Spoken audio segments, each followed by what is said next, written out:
This program is brought to you by Pussy Magnets. Put a midge on your fridge with a pussy magnet. Welcome, my lovely lumps. Or should I say lovely labs? I'm so thrilled to have you here in the Labia Lounge to yarn about all things sexuality, womanhood, holistic health, and everything in between. Your legs. Can never help myself. Anyway, we're going to have vag loads of real chats with real people about real shit. So buckle up. You're about to receive the sex ed that you never had and have a bloody good laugh while you're at it. Before we get stuck in, I'd like to respectfully acknowledge the traditional custodians of the land on which I'm recording this, the Menang people. It's an absolute privilege to be living and creating dope podcast content on Noongar country, and I pay respect to their elders past, present, and emerging. Now, if you're all ready, let's flap and do this. Oh God, is there such thing as too many vagina jokes in the one intro? Whatever, I'm leaving it in. It's my podcast. Don't panic, you're not broken. Your sex education was a piece of shit. Get your flaps out and pull up a couch. It's the Labia Lounge. Hello, my labial loves. Welcome back to the lounge where we'll be having a discussion on circumcision today with the lovely Devi Ward Erickson. And I've been wanting to cover the topic of male circumcision for ages now. And so when I saw Devi do a post about this, I got in touch and I thought, oh my gosh, all right, she's going to be the perfect person to discuss this with and hopefully spread a bit of awareness about it. And a little background, I initially just sort of thought this episode was going to be just about the effect of this procedure on the penis owner. But then in my research, I discovered that there was actually a whole other side to the issue around how male circumcision affects female sexual health. Whoa. So we're definitely going to get stuck into all of that because it's bloody fascinating. And I just really want to get this info out there because I just think it's so fucking archaic that this is still so commonly practiced. But let me introduce my gorgeous guest today because she's pretty darn impressive. So Devi is the founder of the Institute of Authentic Tantra Education, the first and only government-accredited professional training institute using the Tibetan 5-element tantric practices for holistic sexual healing, which is like, whoa, just to get that accredited and, yeah, amazing. So Devi is an ACS Certified Sexologist, Certified Tantric Healer, Certified Reiki Practitioner, Certified Meditation Instructor, and she has been teaching meditation and personal growth workshops for over 20 years. Hot damn. Devi's an author and the host of Sex is Medicine podcast, which is great. Definitely check that out. And she's a wealth of knowledge and experience. So I'm super rapt to have you in the lounge with me today, Devi. Welcome. Get yourself a clit cushion and get comfy. Yeah, I even brought a glass of wine because it's evening time. So I'm here for it. Fabulous. So I guess firstly, let's just start with the absolute basics because we can never assume that people know what we're talking about, I suppose. I mean, what is circumcision? How common is it? What does that process actually look like when a baby's circumcised? You know, like, because I feel like people are like, yeah, I know what circumcision is, but do we actually go that extra step and think about, okay, so how does that go down? What does that look like in action? So if you want to give us some basic info on male circumcision, that would be amazing. Yeah. So the big issue that we're talking about is infant male circumcision. I do want to say that, once you're beyond the age of consent, if you want to be circumcised, like more power to you. But the big issue is infant male circumcision because of the impact that it has on the brain. And we'll talk about that in a moment. So I'm going to paint a picture for you. You've just given birth to a perfectly healthy baby boy.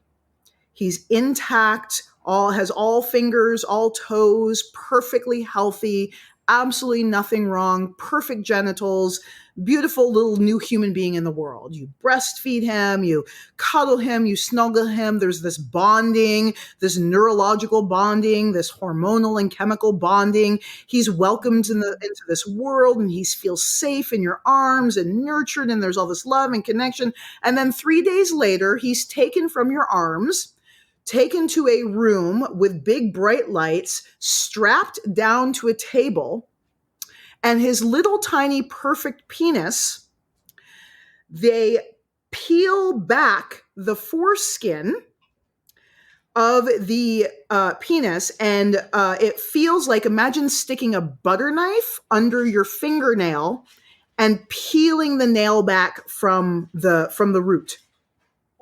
Okay. So that's what they're doing to your little baby boy. He's 3 days old. He's known nothing but the love and comfort of his mother and the warm arms and boobies and all that good stuff. Now he's taken and strapped down to a table and literally fucking tortured. The most sensitive part of his entire body, 20,000 or more nerve endings on this little penis, is now being mutilated. So the first thing they do is they peel back the foreskin to expose the glands. And then through, the procedure has evolved through time. Initially, they used metal blades. Now I see that they use lasers. It may differ depending on the hospital or the country that the circumcision is being performed in. But the most sensitive part of his penis, 20,000 nerve endings, are forcibly and surgically removed, leaving the beautiful little glands, which is mucous membrane, which is not meant to be exposed until he becomes later in life. Certainly not after 3 days old. It's fused to the glands of the penis. It's peeled back, it's removed, and now this little beautiful infant boy has a wound. The entire top of his penis is a wound that then leaves him open for infection, illness, amputation, all sorts of shit that can occur to the perfect. An hour ago, this infant was perfect, unmarred. An hour later, he has an open wound, and the most sensitive part of his body has been tortured and then removed. Do they use anesthetic? I believe that they do now. I know historically they have not. But that's not the point. Yeah. Oh, yeah, no, totally. Even if they do it. So I will say initially, so in my generation, I'm Gen X, I'm 47. And so I'm Generation X. And Generation X had a 90% circumcision rate in North America. And at the time, no, they did not use anesthesia. And I have this I cannot tell you how many boomer mamas I've spoken to about this in tears. And they're telling me, well, the doctors didn't think babies could experience pain. So in my generation, no, they did not anesthetize infants. Now I would hope that they anesthetize infants. Surely. That does not change the fact that when the anesthesia wears off, he has a wound for a penis. His sexual organ has become an open wound. Yeah, and his little immune system's barely even gotten started, and already there's just this, like you were saying, it's a mucous membrane. The foreskin is initially fused to the glands of the penis. It should not be exposed. It's not designed to be, that's all just so fucked up. Oh my God. And it's still really common, isn't it? Like, 60% or something do you know the stats? It really depends on the country. So North America, and particularly the United States, has the highest rate of infant male circumcision. I know in my generation, it was like 90%. I think now, because of education, because of shows like this, I think it might be 60% in the United States, which is still a lot. But again, it's not practiced. I think the United States is one of the only places that still practices it to the same degree, and so the big thing for me about infant male circumcision is, yes, okay, the procedure, but also keep in mind that your infant baby, your little infant son, the brain is not developed yet. So the first 0 to 3 years when a child is born is the most important and the most impactful in terms of their development as a human being, their emotional, psychological, like how they relate to life in general is being imprinted during those first 0 to 3 years. And experts have said that any interruptions, any traumas that occur particularly within those first 24 months are almost irreparable. are almost insurmountable, and that there is a stark difference in the personal and overall well-being between a person who's experienced a huge trauma like circumcision in those first 3 years of life versus someone who is not. Huge. The impact that it has on the brain is destructive. Like, why would you want to fuck up your baby's brain? Yeah. Why would you do that? Totally. Why would you do that? I know it's heartbreaking. And like there are these studies, like you mentioned, that are coming out showing that it like irreparably impacts the brain, the limbic system. Like it's pretty black and white at this point. Like we know it's fucked. We know it does a lot of damage, you know? Oh God, it gives me chills. It's hard to even, think about. And it's happening for religious reasons as well as non-religious reasons, right? Well, so I think that, that's a misconception as far as I understand. So I know that, in the Jewish tradition, I can speak to that because I've, had some under education around that initially circumcision was not done on infants. It was actually done as a rite of passage when from childhood to puberty, right?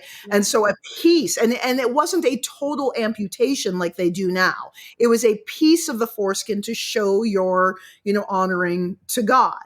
How it became a practice on infants, I don't know why the Jewish tradition adopted infant male circumcision for infants, because like that is the most devastating, as I said to begin with. When you're an adult and your brain is more developed, do what you want, right? Like it's your body, it's your choice, do what you want.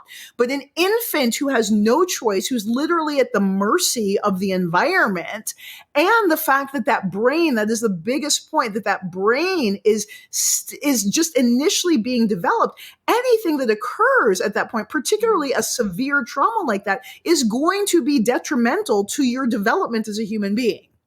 And so, as I said, I don't know why the Jewish tradition began practicing infant male circumcision. I would say maybe I don't, like you do you, I don't understand it.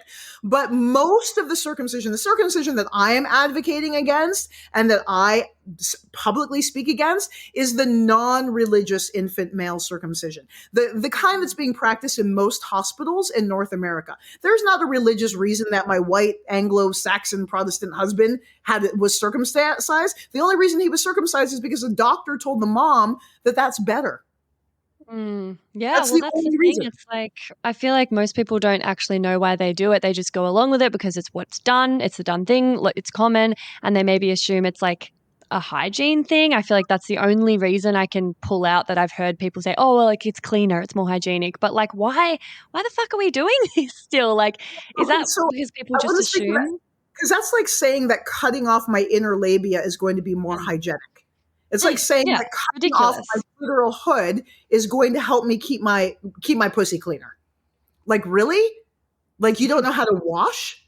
I mean, come on. And that's part of like maturing as a man, is learning from your father how to care for your foreskin. It's a beautiful organ. Just like I learned how to wash my vagina and my vulva. My mom in the shower, I have memories. This might go in your TMI section. I have memories of my mom teaching me to wash my vulva when I was 3 years old. I remember that, right? So if my mother can teach me how to wash all the folds of my labia, why couldn't a daddy teach his son or a mommy teach their son how to wash the folds of his foreskin? It's absolute insanity. Totally. And it's so misguided as well because it's not more hygienic. Like I was learning about how, because it is a mucous membrane, it's designed to be an internal part of the body. But once you circumcise, it's now all of a sudden an external part, which means the whole bacteria, the bacterial balance changes from internal bacteria to external bacteria, and then that causes issues because schmegma is not like it. Schmegma. Sorry, I say schmegma because my ex and I used to have a joke and we would call it schmegma, and then I forget that the actual word is smegma. Anyway, yeah, like can you speak on that and the actual facts around, the hygiene factor, and also how it actually just changes the entire, balance, the sort of, I guess, microbiome on the glands of the penis? Yeah, and thank you. So, I mean, you pretty much said it, but exactly correct is that so the foreskin makes the whole like top portion of the penis and the glands mucous membrane.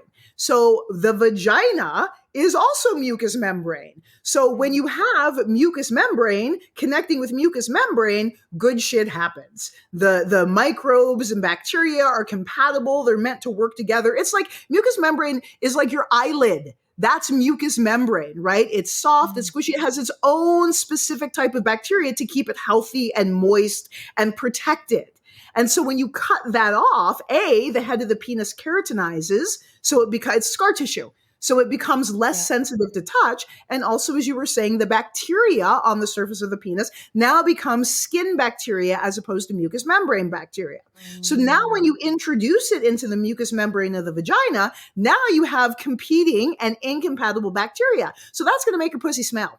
Like straight up. That's going to give rise to yeast infections because you're introducing incompatible bacteria to mucous membrane. So if I started putting a bunch of shit in my eyeball, what do you think's going to happen? I'm going to get an eye infection, right?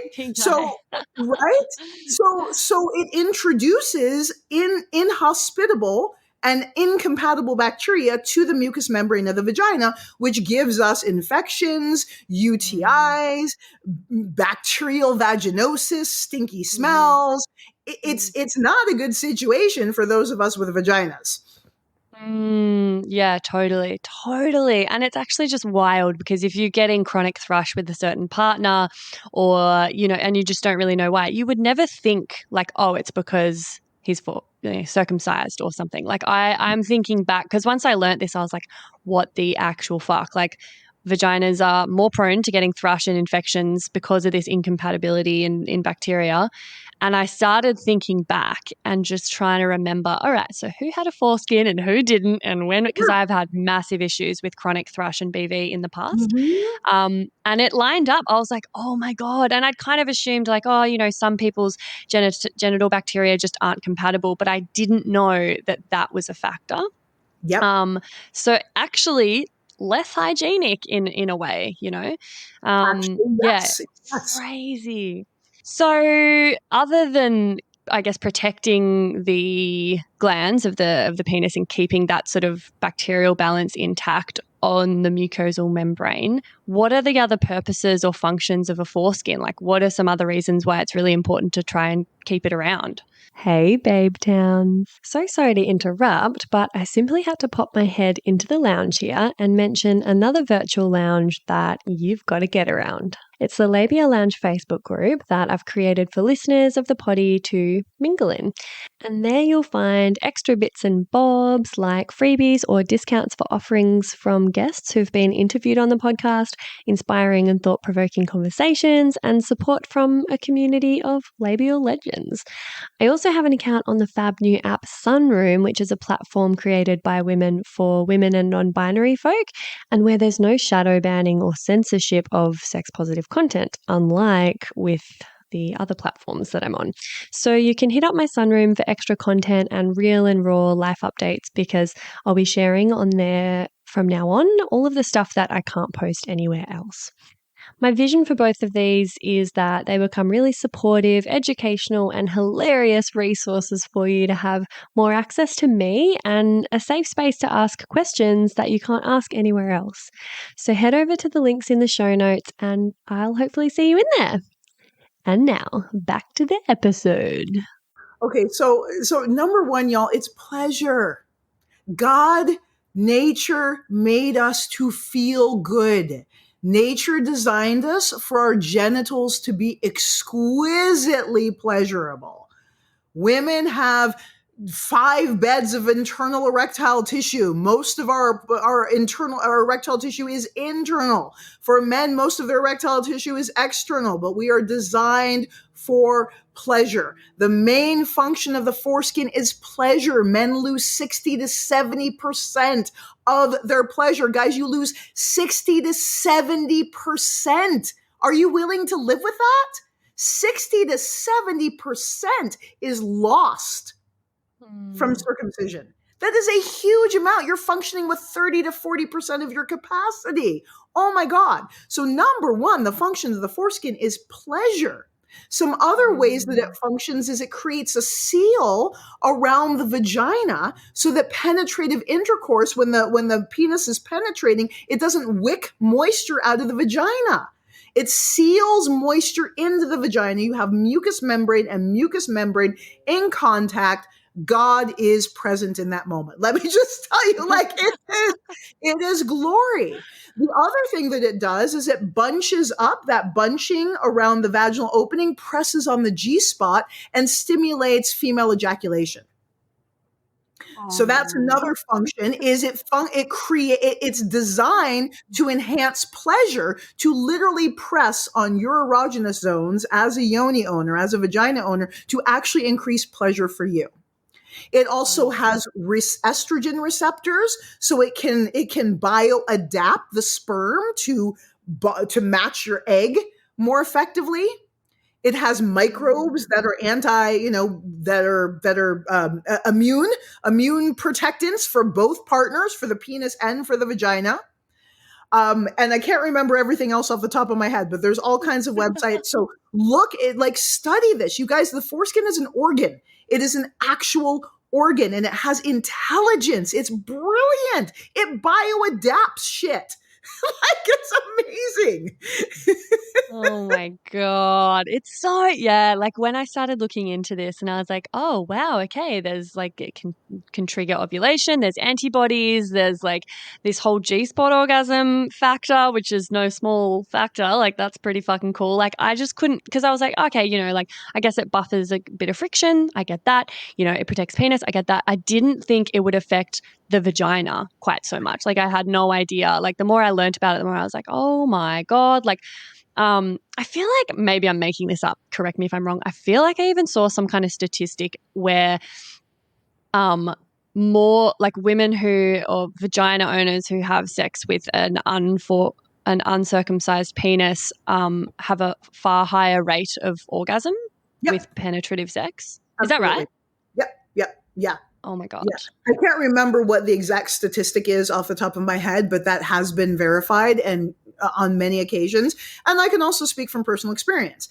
For those of us who have vaginas and have had penetrative intercourse with a penis, there is a vast difference in sensation between a circumcised penis and an uncircumcised penis. In fact, that's like, I remember like before I knew anything about this, like 25 years ago when I encountered my first uncircumcised penis, I remember my first like intuitive relationship to it. I was like, oh, this is not an angry penis.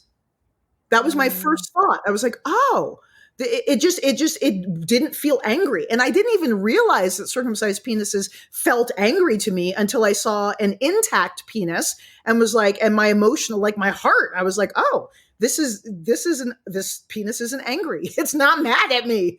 And the actual sexual sensation of it was like exquisite. It was like silk. It was like nothing I had ever experienced before. And then going from that to a circumcised penis, then experiencing irritation and dryness and soreness and all these other things, like, I mean, it's a world of difference. And I mean, my husband's circumcised and I love his penis. So I don't want to, throw shade at circumcised penises. I love penises, right? It's not a deal breaker. And there is a vast difference. Now, even saying that, I will say that working with men over the last 13 years and working with them in offering tantric and somatic sexual healing methods to antidote some of the trauma that they underwent as circumcision has increased sensation for them incredibly. So like exponentially, all the men that have used these methods report like, wow, I can actually feel my entire penis, not just the tip. Because that's the thing with circumcision. It's the removal of the skin, but you're also traumatizing that area of the body. So when there's trauma, there's usually a lack of sensation. So most heterosexual, well, I won't even say heterosexual, most cisgender men walking around who are circumcised have like a fraction of their sexual sensation. Most of them have reported to me that most of their penis is numb And that's just normal. They're like, oh yeah, the shaft, I'm not supposed to feel anything on the shaft of my penis. Yes, you are.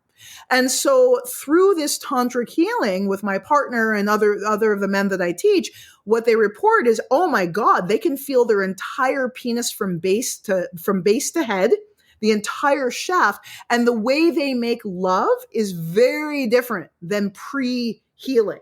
After or throughout their healing, the way they make love changes. So there's no more jackhammer pounding because they're numb and they can't feel anything unless they're pounding on you.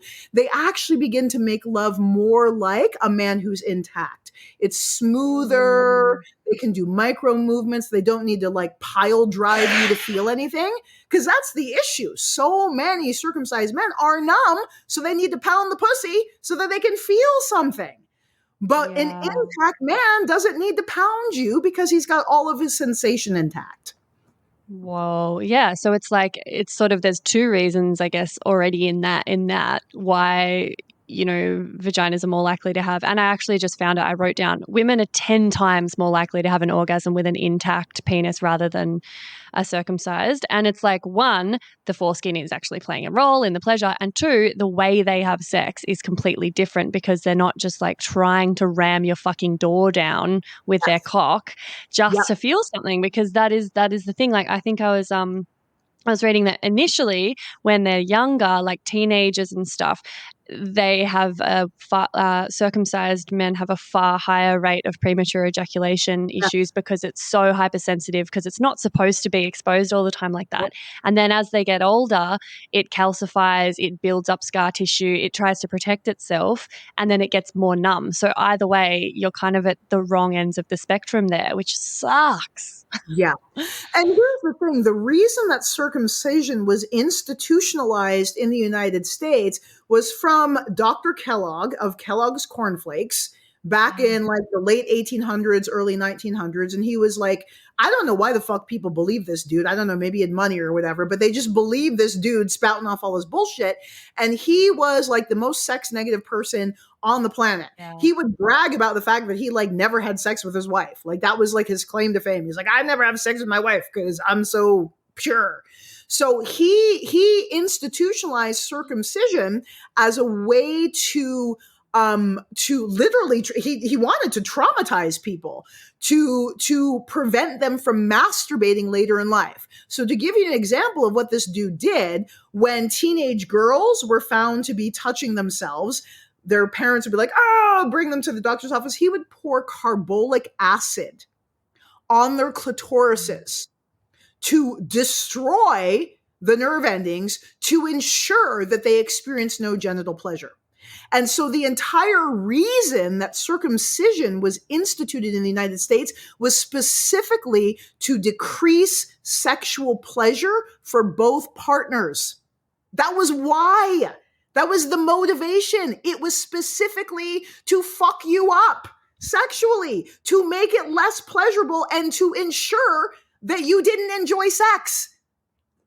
Gosh, Kellogg was such a piece of work, wasn't he? It's just repulsive, the things that he did, and actually just gained so much popularity. Like, how did that even become a fucking thing? Well, why did people believe him? That's what I'm saying. Like, if someone's selling me bullshit, why am I buying it? And then why am I institutionalizing it? What is my agenda? And then why do I continue to perpetuate it? We know all this now. So why is circumcision still institutionalized in hospitals? Why are mothers still pressured to get their infant sons tortured and mutilated? Why? Because it's $1 billion industry. Money. Yeah, actually, I read something about how it's the equivalent. Each circumcised penis is like the equivalent in like $100,000 worth of medical bills or expenses, because they have to buy. Like, they didn't actually go into why, but I assumed it was because they had to spend more money on. I don't know. Do you know why it's so? It's the procedure. It's the procedure itself that they bill for. And then I don't know about all the supplies around it, but I do know that they sell the foreskin to pharmaceutical companies, or I don't know if pharmaceutical companies is the correct word, but they sell it to companies to extract the elastin. So for skin cream, so if you're using a skin cream with elastin, natural elastin, one of the only natural sources of elastin is human skin. So they sell the foreskin of infant boys to make wrinkle cream for celebrities, essentially. So that's where the little boy's foreskin has gone. It's gone onto J-Lo's face. God. Fuck, you can't write this shit. Like, you actually, it's just blows my mind. Like, and I'd imagine that, I suppose, there might be issues down the track with infections, with a lack of sensitivity. Therefore, they're going to be spending money on ways to try to sensitize, or maybe they're too sensitive, so they're going to be spending money on how premature ejaculation. How do I fix this? Like, maybe even like, because it's less sensitive when they're older, they find it harder to get hard, and the trauma there makes it harder to have an erection, so they have to buy Viagra. Like, there'd be so many, I mean, I'm just like fully pulling this out of the air, but I feel like there'd be so many knock-on effects of that initial procedure that they would end up spending more money, on their health, on their mental health, on their sexual health, like, because it's a huge trauma from such a young age that is going to create a sicker person who then needs, to seek more help and spend more money, I guess. It's an adverse childhood experience. And we know that adverse childhood experiences, this is clinically shown and documented, that adverse childhood experiences lead to chronic illnesses and dysfunctions later in life. So basically, when you pay a hospital to circumcise your son, you are literally paying them to traumatize your son and set them up for chronic illnesses for the rest of their lives. And then you want to talk about emotion, you want to talk about relationships. Well, trauma impairs our ability to connect, particularly if you're talking about the first 0 to 3 years of life. That's where we're bonding and learning how to relate to other human beings, namely our parents and our environment. So a shock, trauma, and torture like that, being ripped from your mother's arms, tortured, and then having to deal with this horrible, wound in between your legs that doesn't heal for weeks to months potentially, that has a huge impact on our ability to have healthy relationships later as adults. Like, we're paying people to traumatize us. Why? Yeah. I know. And why am I not surprised? It's just, and we're so slow to change things, even though the information's there, the research is there. Like, it's gonna take ages before that's obsolete. Whereas right now already it just seems like ridiculous to me. It's like completely archaic. But it's still such a common thing, and people just don't know about the damage that it causes, and they think it's not a big deal. I'm like, how do you sit in a room with your baby being tortured, just screaming and crying? Like, I just, And it's normalized trauma, and it's normalized sexual violence. And so I hear you. Yeah. I mean, I'm sure you saw on my Instagram post, like, people are arguing for their right to genitally mutilate and torture their sons. I'm like, okay, I'm not telling you can't do it. Obviously I don't have that authority, but I'm saying why? Like, literally that is the hill they want to die on. Like, it's unfathomable. You're going to die on this hill. But it's because it's normalized social and sexual violence. It's been normalized in this culture. And I don't know. I'm very passionate about it. And I'm also at the same, it's unfathomable to me. It's like, when you have the information, why do you continue to torture yourself? Why would you continue to perpetuate that, having all of this information? Yeah, I know. Can't relate. Anyway, well, I'd love to do the segment Get Pregnant and Die. Don't have sex, because you will get pregnant and die. Don't have sex in the missionary position. Don't have sex standing up. Just don't do it. Promise? So this is where I ask my guests for a story about their sex education. It could be at school, it could be from your parents, or pretty much, any sort of anecdote you've got around your sex ed. Maybe how it failed you, maybe how it did a great job, maybe something you were stoked that you learned about, maybe something you would have loved to have learned about that you didn't. Pretty much anything. So what do you got? Yeah. So I'm going to say, I want to talk about my sex ed through Tantra, because that's actually where I got my sexual education. Because what stood out for me when I actually began experiencing my body's capacity for pleasure was the utter and complete lack of education that I had received previous to that. So we do not receive sex education in North America. It is not sex education. It is pregnancy. It's anatomical, biological functioning, and even not, and a fraction of that. We learn about how babies are made, and the fact that you're and how to prevent pregnancy, and that you're probably going to get an STD and you're a dirty, nasty whore. That's our sex education in North America. Oh, fuck. Yep. Don't enjoy it. Don't want it. You're going to have to do it. And if you like it, you're a slut.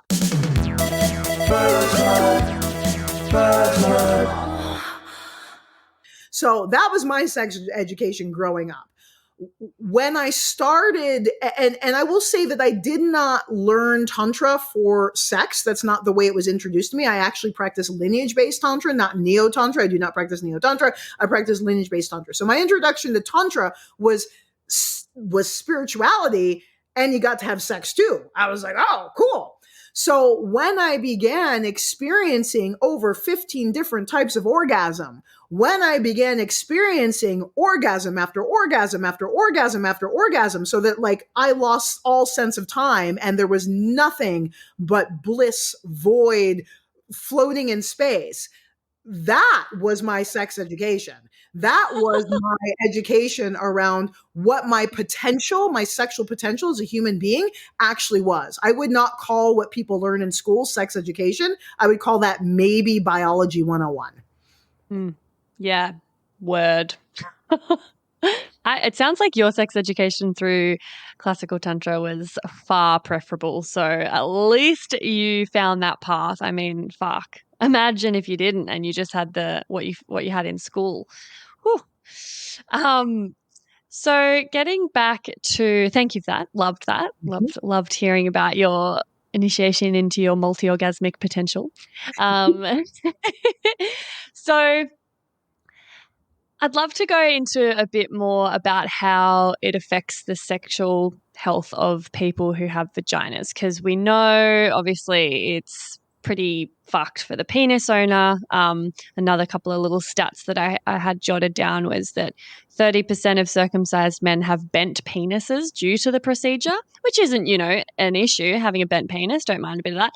But there's also 1 to 2 deaths every single day from infants dying from circumcision. Yeah. So that is like, what?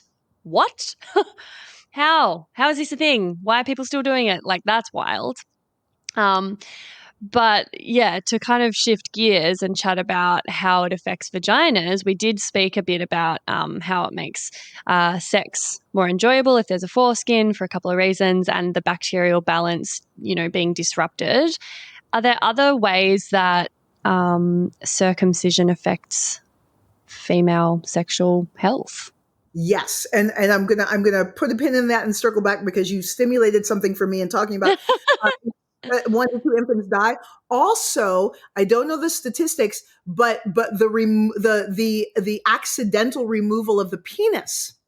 What? Well, so I was just reading about this. So yes, and what they do, so they accidentally during the circumcision procedure, and this happens quite frequently. Again, you can get the statistics online, but it happens quite frequently where they accidentally amputate the entire penis. And then what they do is gender reassignment surgery. So they cut off the penis accidentally, and then they say, oh, well, I guess you're a girl. What the fuck? Are you kidding me? No, I'm not kidding you. I guess you have a big clitoris now. Whoopsie. Oh, I'm speechless. How do they get away with this? What do the parents say? I don't understand. Do they then have to give the kid hormones once they hit puberty? Like, how does this work? So no, they do. So so they're an infant. They amputate the penis. They do gender reassignment surgery. So now you've got a baby girl. You start with a baby boy, now you've got a baby girl. So now you have a girl growing up being like, dude, I feel like a fucking dude. I'm a boy. Why I'm a boy trapped in a girl's body. Actually, you were born a boy and they cut your penis off.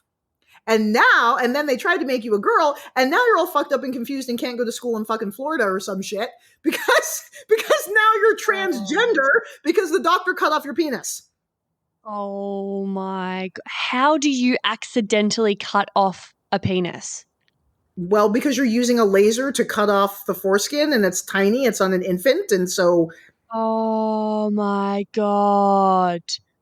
That's what you're projecting. It's like Russian roulette. Do you really want to take the risk that the laser is going to be misadjusted and they don't accidentally lightsaber the entire penis off and not just the foreskin? Like, that's the risk that you're taking. They could literally cut the entire penis off. And it happens frequently.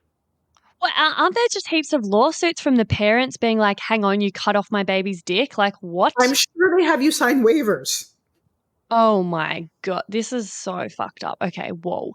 Mm-hmm. Whoa. I'm just going to be cramming this episode down everyone's throats. Like, everyone needs to hear this. I'm pulling this out of my ass. Y'all just Google infant male circumcision. I've got a website right here, Saving Our Sons, Foreskin, Saving Our Sons, Saving Our Skins, Saving Our Sons, Saving Our Skins. It's savingsons.org. Go to savingsons.org and they will tell you all about it. And at savingsons.org are all of the resources that I learned all of my information from too. So you can be just like me and be well informed about this. The other people that I will also shout out are Dr. Paul Tenari. And who has been on my podcast as well, and who is an expert. And he was actually the primary person who conducted that medical study about the impact of infant male circumcision on the brain, on the infant brain. He initiated that study. He's here in Canada, and he initiated that study. And then also Dr. Ron Goldman, who's been on my podcast as well. So, this is well researched and well studied. So I'm not just pulling this out of my ass here, you guys. It's like, this is for real. And you can look this up and verify this for yourself. So Saving Sons. SavingSons.org. I'll put that in the show notes. Yeah, cool. I'll pop links in the show notes for sure. Excuse the interruption, my loves, but I'm shamelessly seeking reviews and 5-star ratings for the potty because, as I'm sure you've noticed by now, it's pretty fab. And the more people who get to hear it, the more people it can help. Reviews and ratings help me curry favor with the algorithmic gods and get suggested to other listeners to check out. Plus, they make me feel really good and appreciated as I continue to pour my heart and soul into creating this baby for you. And I promise I don't mazz over them or anything. I mostly just tuck them away for a rainy day when I'm filled with self-doubt and existential dread about being self-employed, which is fairly frequently. So you see, leaving a review really does make a difference, and it's an easy little act of support that you can take in just a minute or two by either going to Spotify and leaving 5 stars for the show or writing a written review and leaving 5 stars over on Apple Podcasts. Choose your poison, or if you're a real overachiever, you could do both. Whoa now. If you are writing a review though, just be sure to only use G-rated words because despite the fact that this is a podcast about sexuality, words like sex can be censored and your review won't actually show up. Lame. Anyway, oh, what was that? Oh, you're going to go do it right now while I wait. Okay. Yeah. No, that's a great idea. May as well just quickly click that 5-star button before we get on with it and, forget about it and get on with your day. I'm hearing them roll in. I'm hearing those 5 stars. Oh my God, I make myself cringe. Anyway, thank you muchly. You're a total gem, and I'll let you get back to the episode now. Okay, well, I'm horrified. My mind's blown. Let's go back to the question about female sexual health and see how much more horrified I can get. So we talked about some of the most important pieces, but I'm gonna throw this in here, and this is what I learned from Dr. Paul Tenari. So Paul Tenari is a big advocate of female ejaculation. He really believes that female ejaculation is one of the ways that women's bodies maintain health. And he believes, and he's got science to back it up. I can't remember all of it, but it's in the podcast and he's got some books. And he really believes that like when a woman ejaculates, whether it's the urinary bladder discharge or the actual eppy that comes from the periurethral sponge, that it's the woman's body's way of like detoxing the lymphatic system and ridding the body of like heavy metals and restoring balance. Essentially, it's about restoring balance. And so when a woman isn't able to ejaculate, which most women in the society are not ejaculating regularly, there's a buildup in the lymphatic system. And he believes that contributes to the high cases of breast cancer and just all kinds of lymphatic wellness issues, lymphatic dysfunctions. So when the foreskin is removed and we're not functioning sexually the way we were designed, when the foreskin is removed, we are not functioning the way like nature made us to fuck a certain way. And when the foreskin is removed, we are no longer getting all the health benefits of sex. Sex is health. It is a health program. It's regenerative. It's restorative. You can look at all the chemicals that are produced. It is healthy for us to make love. That is the way nature and God designed us. So when you remove the foreskin, it no longer triggers that ejaculatory response. And so our sexual health as women is negatively impacted because we're not flushing the system. We don't have that access, that easy, accessible access to releasing and purging and flushing the lymphatic system in the way that we're designed to through female ejaculation. That's Dr. Paul Tanari's theory. And I will say that when I was ejaculating regularly, flushing regularly, my hormone balance was different. My weight was different. Like there were actual visceral effects. My breast size increased. Like there was a hormonal response when I was ejaculating regularly. My body changed. Wow. So interesting. Cool. Okay. Wow. And yeah, as we spoke about, like the foreskin actually makes it more likely to squirt. It triggers. That's what it's designed to do. Like that's the thing. Like for those of us who are in the field of sexology who study actual sexual anatomy, like it is so wild because we are literally the genitals are wired for pleasure. But not just a little bit of pleasure, not like, oh, that's a nice glass of wine, like mind-blowing, ecstatic, insane, God-glimpsing pleasure. Like that is what our genitals are designed for. And when you fuck with that, you're literally fucking with God. Yeah. Wow. Okay. So I've got a couple more questions. Is that the main? Have we left anything out around female sexual health with that? Can I move on? I think that we've covered it throughout this time, but I mean, I'm sure there's more that I'm not remembering off the top of my head. The microbial balance, infections, the dehydration, the wicking the moisture out, I'm sure that there's more. Yeah, and you could extrapolate those out. There would be from the more frequent infections and the wicking away of moisture, then that will create more complications. And if you have more infections, you're more likely to get cervical cancer. And it all kind of just has this knock-on effect. So really, like genitals are designed to fit together perfectly. Once you alter them, they're no longer fitting together perfectly, and sex isn't going how it's sort of, Having said that, it is, some people don't have foreskins and they can't help that, and that's that. But there is something I wanted to chat about foreskin restoration, because that is an option. So if you're listening to this and you're like, holy fuck, I'm screwed, I don't have a foreskin, my life's over, oh my God, or something, like I don't want this to all be doom and gloom and if you don't have a foreskin, well, you're broken. Like that's not the case. And obviously, if it was done in infancy, totally not your fault. So I want to get into that. But first, let's do the segment TMI. We love it. TMI, we love it. Said TMI, we love it.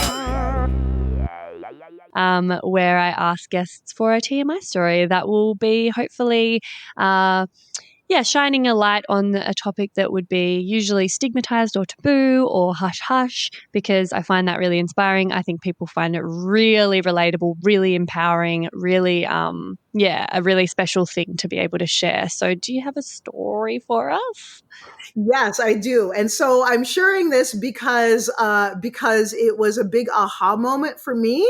And also to give all of us some peace of mind around advocating for our desires in the bedroom and how hard that can be sometimes because of our cultural conditioning. So this occurred several years ago, and I was with a new partner, a new guy I was dating, and he was really cute, and I wanted him to like me, and we were having some lovely sexy time, and we were doing this thing. And so part of what I teach is if you think of your pleasure on a scale from 1 to 10, 10 being the most pleasurable, 1 being the least, you can check in with yourself at various points of your sexual stimulation and check in, where am I on the scale from 1 to 10? And is there anything I could do that would make this closer to a 10? And so we were having all this sexy time, and I was like, this is really good, but what would make it a 10? And it came out of nowhere. It was like a finger in my butt. And that was so out of left field for me, because that's not usually my jam. And also sometimes that's exactly what the doctor ordered, a finger in your butt. But because it was with a new partner, I was 100% embarrassed to ask for what I wanted, because I was afraid he would think I was a slut. Right? And at this point, I'm this world-renowned sex educator. I'm like, ooh, you get to fuck Devi Ward. Wow, you the man. Here we are in this sexy time, and I have this desire arise, and I'm like, I was mortified. I was, there was no way, because I was afraid of what he would think of me.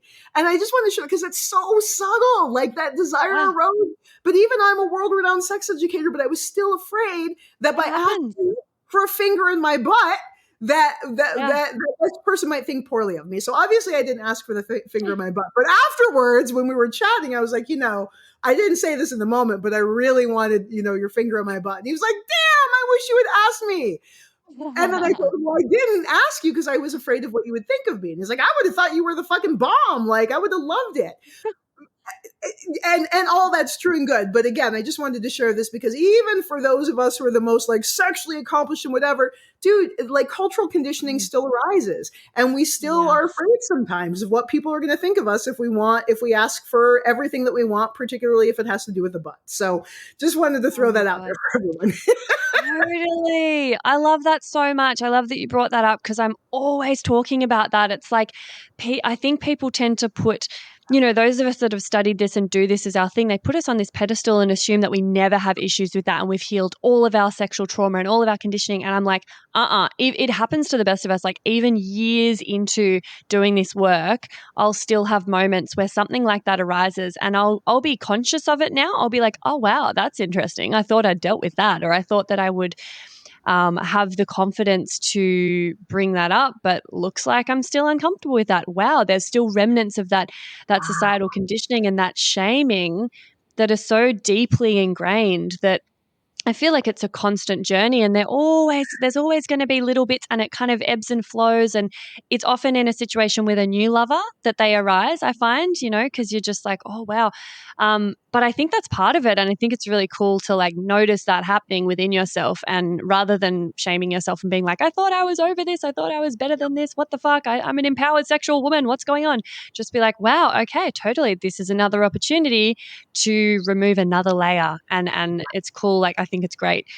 I often tell people, if this arises, you don't have to bring it up in the act. That is a vulnerable space to bring that up. Wait until afterwards, have a debrief, and then bring it up when you're in a neutral space and you're fully clothed and you're feeling safe and comfortable, then have the conversation. And that's still far better than maybe a few years prior when there's no way we would have ever fucking brought it up and we would have felt like shit about it, Exactly. And and it's an opportunity to be curious, right? It's for me, it's this journey. I call it healing, but it's not oh, I'm so wounded, I'm so broken. To me, it's de-armoring.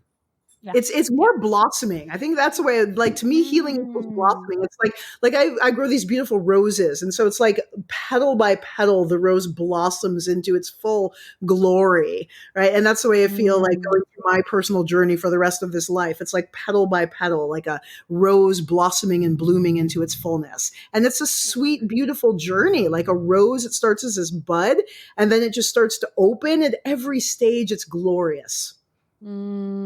Gorgeous. Thank you. Oh, loved that one. Okay, so actually, I was going to launch straight into foreskin restoration. Never thought I'd say that sentence, but I actually just had another little thought pop into my head about something that I'd love to discuss or just chuck in here, because while we're just fully taking down male circumcision, infant male circumcision, I wanted to mention the fact that there's a correlation that's been found between like the prevalence of infant male circumcision and social violence, like mass shooting, domestic violence, sexual assault, all these other forms of social violence. And I wanted to see what you thought about that and if you had any other things to add to that. Yeah, actually, I've done 2 podcasts with Dr. Ron Goldman specifically on that, on the connection between infant male circumcision and social violence. So Dr. Ron Goldman is like the name dropping here, like look that dude up, like he is like bomb about that.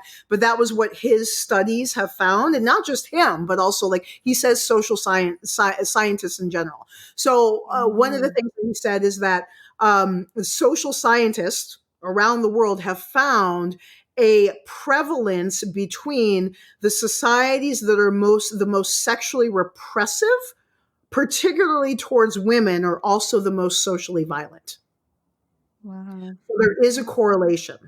And also these same societies that are the most sexually repressive towards women also have the highest rates of infant male circumcision.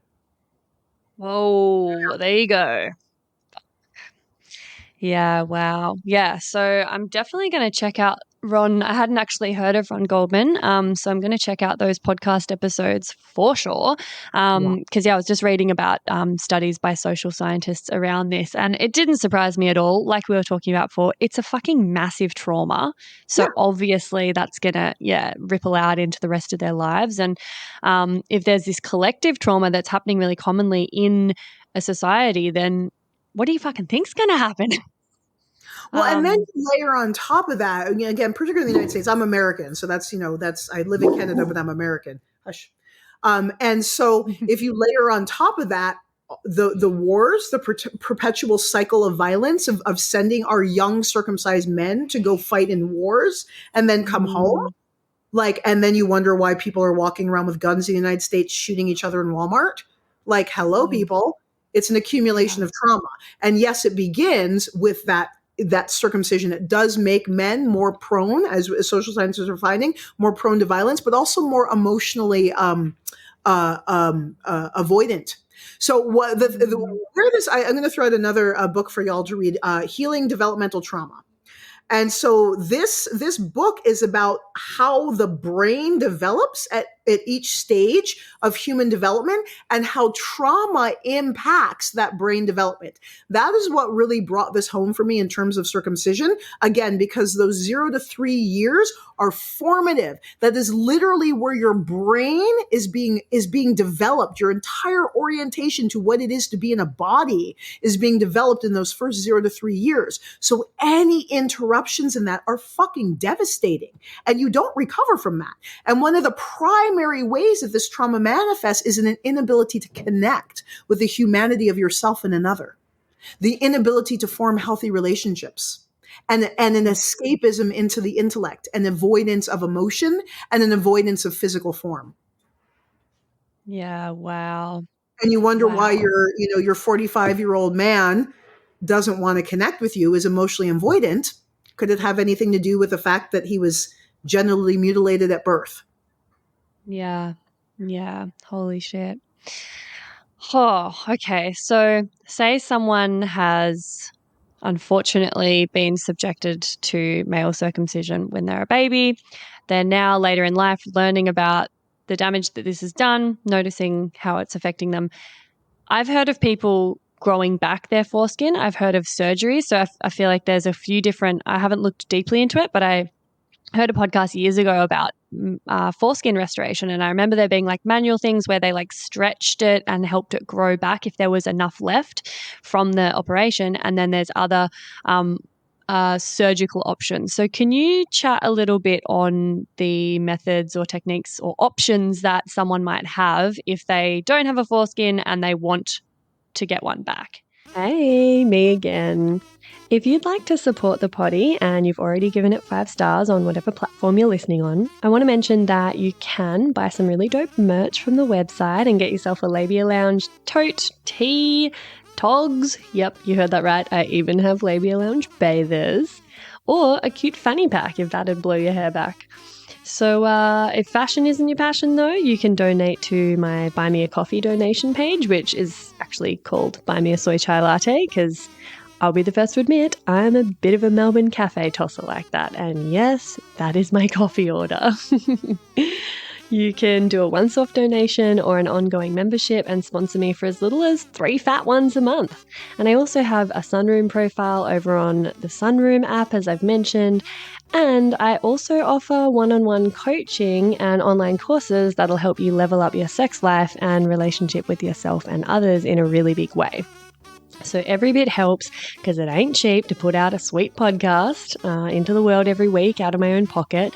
So I will be undyingly grateful if you support me and my biz financially in any of these ways. And if you like, I'll even give you a mental BJ with my mind from the lounge itself. Saucy. And I'll pop the links in the show notes. Thank you. Later.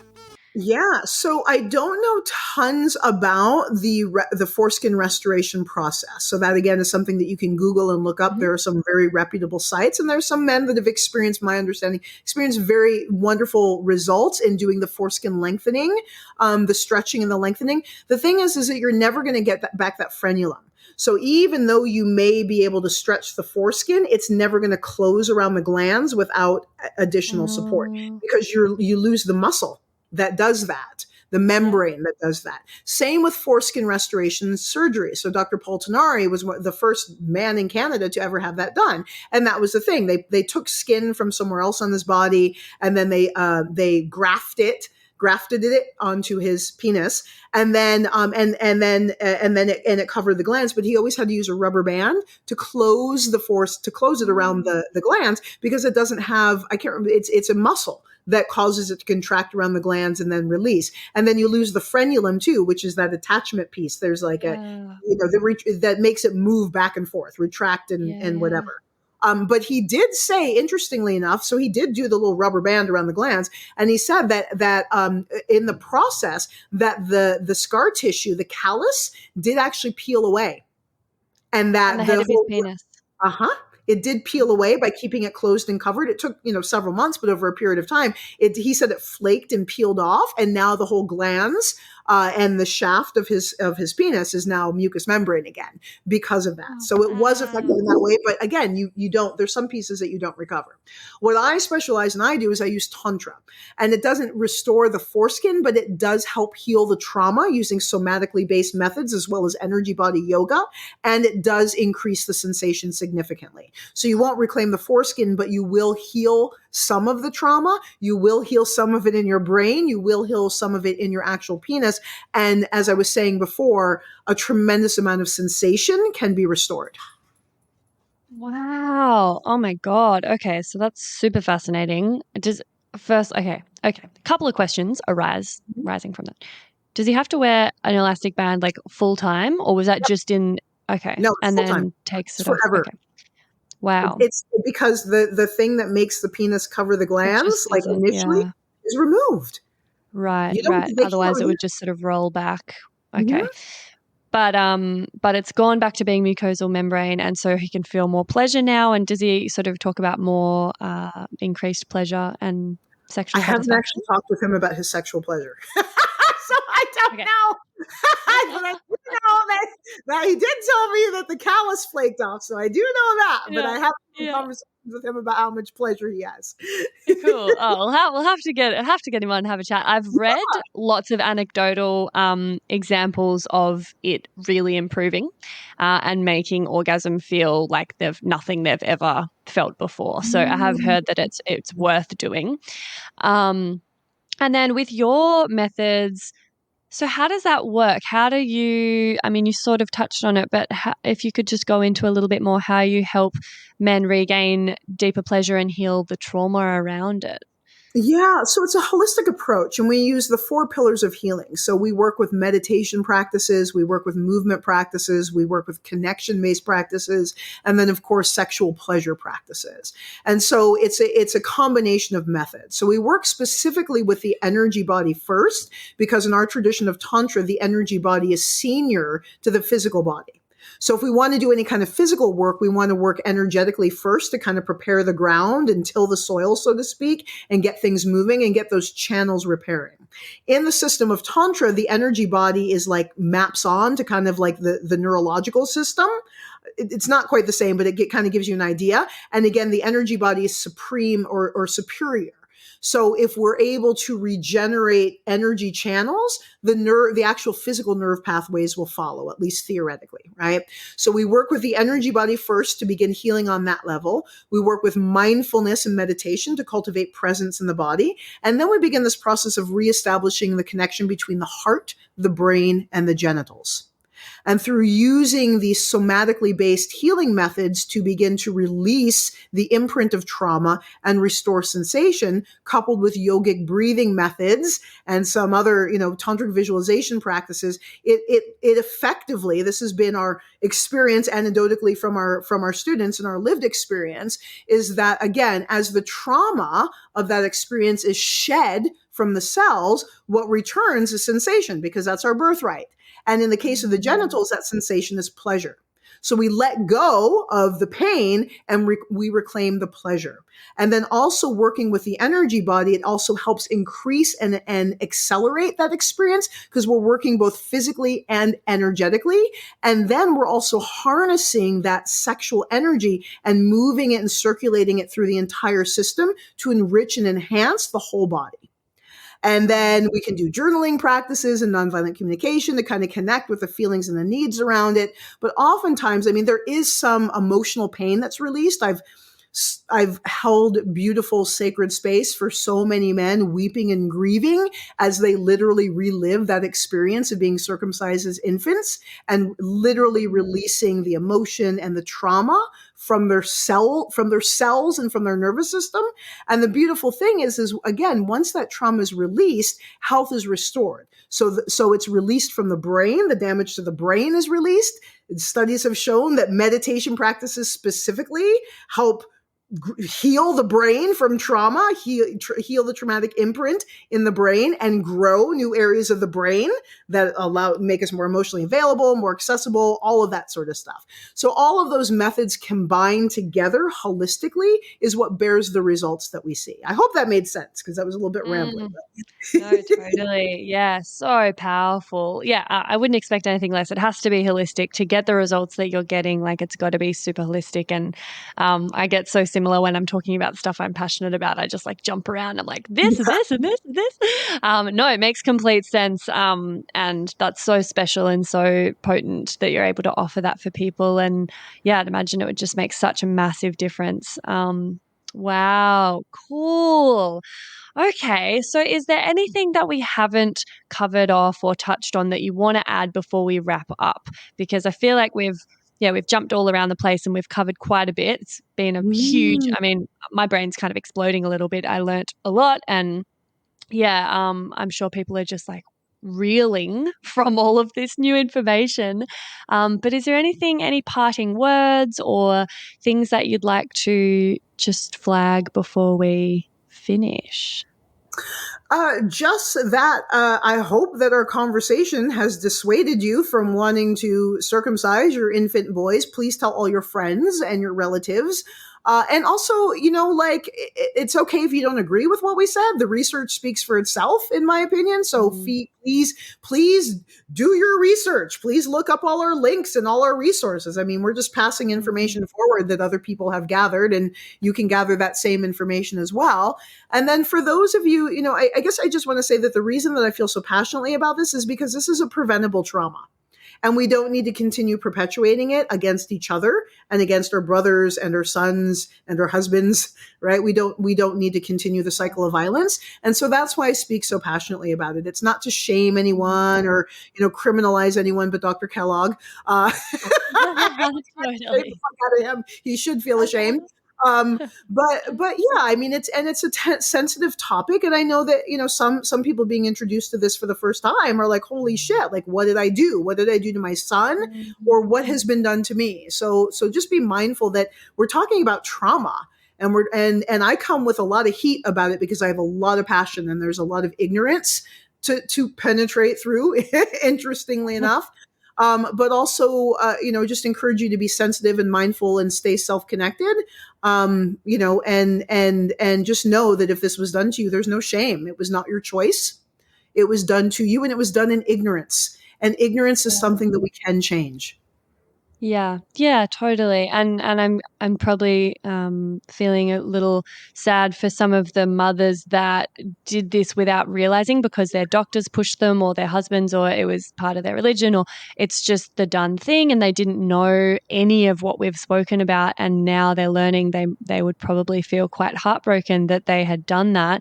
So, just know that that's also like where so many of us are ignorant of this stuff until we're not, and you didn't know.